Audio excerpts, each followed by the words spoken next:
You ever look at an image and wonder how we got to this point? How our species evolved to create something like this? The serene beauty and composition of this image complements its macabre nature. This is the logical conclusion to pogging low-T soy boy meme. It's been perfected. What about this image and others like it create the discourse around presentation of one's masculinity? The wojack version of this image has since permeated our meme viewing platforms. While it's genuinely a great format, its origins have roots in people being disgusted by this image.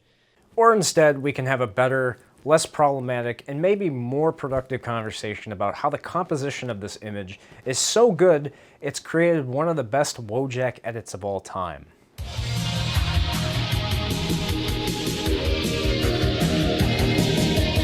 By the way, why are we wearing bras on our heads? Ceremonial.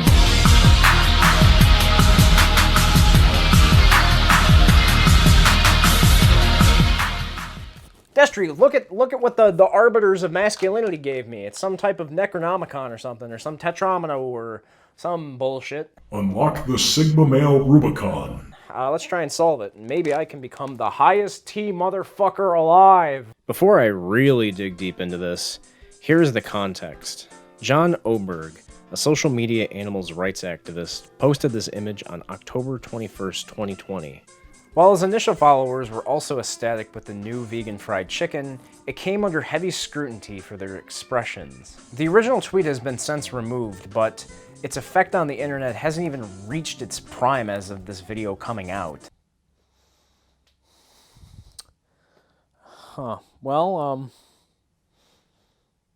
Pretty sure I'm wrong as of October 17th, 2021. I filmed this early September.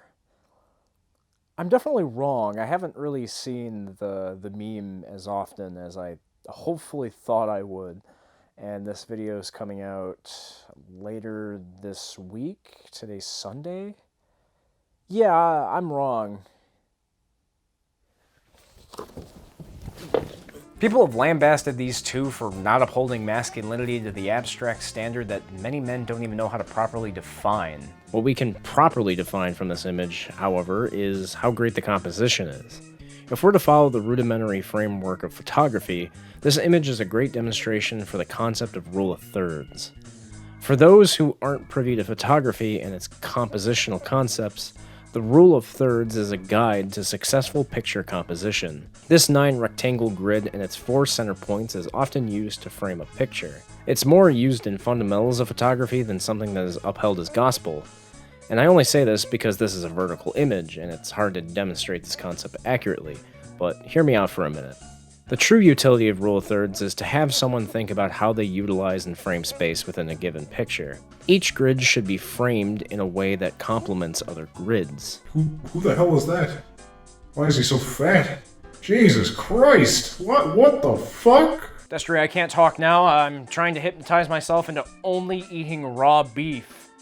Regarding this picture, we can see that all the space of the photo is being used to highlight the focus, the chicken. The faces of the men aren't too close to the camera, which doesn't obscure any negative space that the image uses to give breathing room for its subjects. The perspective of the guy on the right, from his face to his hand pointing at the sign, is a great indication of what's in the foreground and the background. I'm going to highlight how the image is sequential, starting with the chicken in the front, to the face of the man on the left, to the man on the right's face, to his point, lastly, the sign in the window. The foreground leads into the background, conveying the visual information in such a fantastic way. Now it's time for Poop Room Platitudes.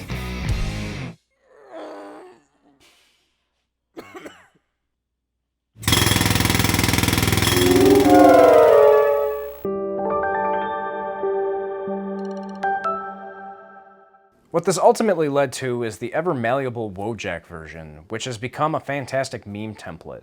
In fact, I'm willing to argue that the composition of the original image transcended the reason this image got popular in the first place. Wojack, by its very nature, is malleable for the sake of obscuring specific identity.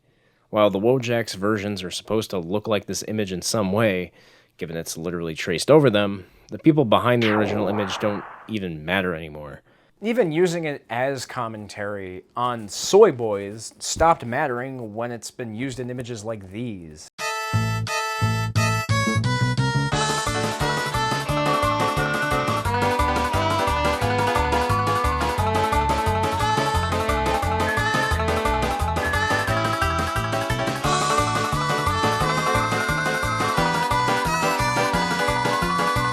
And since the people who would have complained about a masculinity diatribe are gone now, let me extend the conversation outside of cursory photography advice. This photo does not indicate the downfall of masculinity, nor does it afford people to be angry about how certain people express excitement.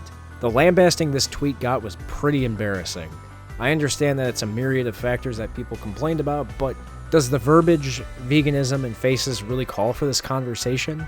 I'm a proponent of the argument that criticism is often more reflective of the one giving it than receiving it. Every time I read a post decrying the millennial man or Zoomer kids and how they interface with masculinity, I can't help but think that they only see themselves in the mirror. Masculinity isn't a binary of stoic, unemotional, barrel-chested neuroticism, and it certainly isn't something that should be emulated. Masculinity's parameters are only defined by what masculinity isn't, which is wrongly associated with femininity. In Jungian psychology, the development of a man's anima, which is the unfocused feminine energy unconscious in men, is important to developing one's sensitive or creative side. Jung posited that we should embrace our anima and balance it with our animus, which is the inverse of the anima, meaning masculinity, to become quote-unquote whole. The balancing of our anima and animus is important to understanding not only ourselves better, but understanding why viewing masculinity and femininity in a binary like John Oberg's detractors is inherently wrong. When examining the supposed issues with this image under a microscope, it's apparent that they're overly reductionist and insecure themselves. I guarantee that John Oberg is infinitely more masculine than his detractors, especially if this is what is considered masculine in a binary. It's upsetting that John will be associated with this image forever. It's okay though, because the wojack parody of the image helps mitigate that. Which is emblematic of the internet as a cosmic entity. It's outside of human control. So in a way, the people who took the original image won. So, man, get fucked, I guess. That's right, you little pencil-neck geeks. Now drink up. Your mom and I bought you a 24-pack, so don't let it go to waste, champ. Get big and strong like me. Hey, if you like this video, give it a like, give it a comment, subscribe. Also, I'm stuck in the dodecahedron of masculinity, or whatever shape I intend to make this, whatever visual gag I'm doing at the end here. Nonetheless, I put a lot of effort into it, probably not. It's up to you. Give me that social proof, give me that sweet, succulent engagement. I have to remind you to do it, apparently, because it's, you know, that's what the good creators do. That's the people who have more money and subscribers than me tell me to do. Is to just beg you to give me stuff. Just give me what I want. Just give me what I want already. Give me what I want, and I won't have to get violent. I won't have to break out of here. I'm gonna break out of here, and I'm gonna find you. I'm gonna find you. I'm gonna wring your little feminine neck, your little pencil neck. I'm gonna find you. I'm just gonna wring you out for everything you're worth.